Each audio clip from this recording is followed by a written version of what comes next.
Hello student, आज हम GSCERT book class 7 का 14 चैप्टर का क्वेश्चन आंसर करेंगे। चैप्टर का नाम क्या है?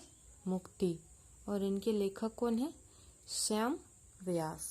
तो चलिए इनका क्वेश्चन आंसर करते हैं। पहला नंबर, यह कैसे पता चलता है कि चिड़िया के गृह प्रवेश का मौसम शुरू हो गया है? कैसे पता चलता है?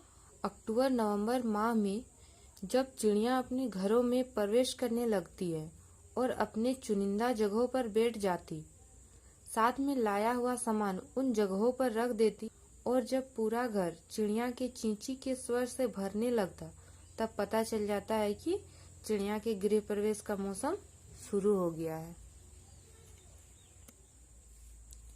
दूसरा नंबर, चिड़िया के गृह प्रवेश पर शुरुआत में घर वालों की क्या प्रतिक्रिया हुई और बाद में उनमें क्या बदलाव आए? चिड़िया के गृह प्रवेश पर शुरुआत में बच्चे यहाँ वहाँ उनका पीछा करते थे और घर की औरतें बार बार उनका सामान उठाकर खिड़की के बाहर फेंक देते थे और उनका प्रतिक्रिया क्या था? बाद में जब बुजुर्गों का जोश और बच्चों का उत्साह भी छिन्न हो गया, तब औरतें भी उनकी बच्चों जैसी जिद के आगे हार जाती है। तब घर के लोग उनके घोंसला निर्माण को स्वीकार कर लेते हैं। लेखक के घर में घोंसला बनाने के लिए चिड़िया ने क्या क्या प्रयत्न किए? लेखक के घर में घोंसला बनाने के लिए चिड़िया ने बहुत सारे तिनके इकट्ठे किए। तिनकों को बार बार हटाने पर भी चिड़िया ने जिद करके अपना घोंसला बना लिया। 4 नंबर, लेखक की पत्नी और उनकी पोती ने लेखक के किस व्यवहार का ठहाका लगाया?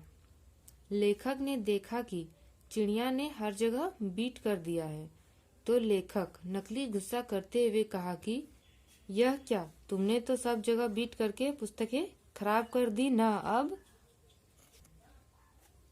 लेखक की यह बात सुनकर लेखक की पत्नी और पोती ने ठहाका लगाया।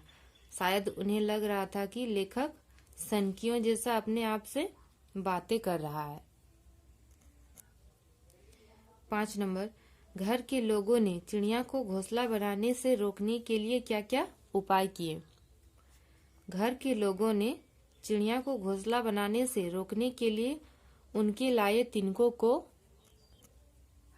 खिड़कियों से फेंक डाला।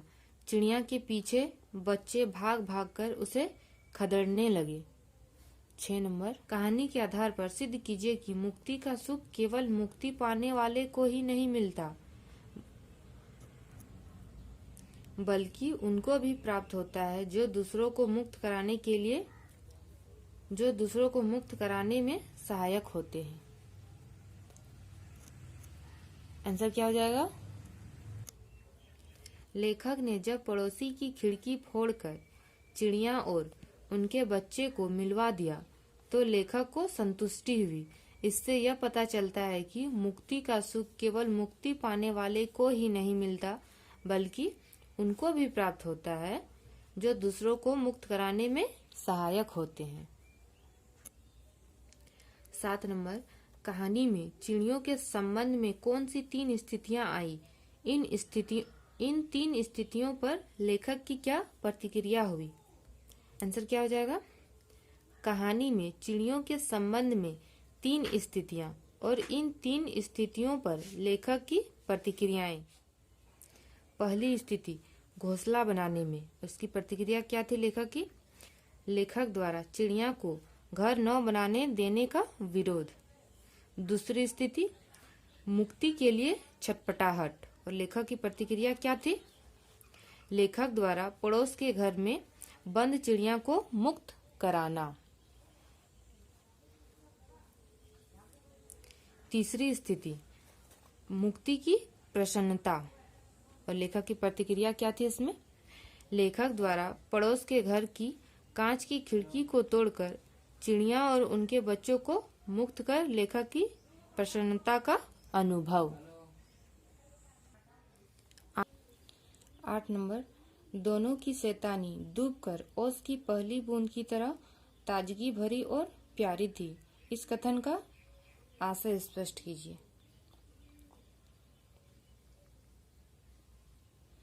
इस कथन का तात्पर्य है कि बच्चे और पक्षियों का कलख एक समान होता है। बच्चों की किलकारियों से घर भरा पूरा लगता है। जब किताबों पर बीट करके चिड़िया ने शैतानी की थी और चिंकी ने ताली बजाकर और ठहाका लगाकर जो लेखक को परेशान किया था, वह ओस की पहली बूंद की तरह ताजगी भरी और प्यारी थी।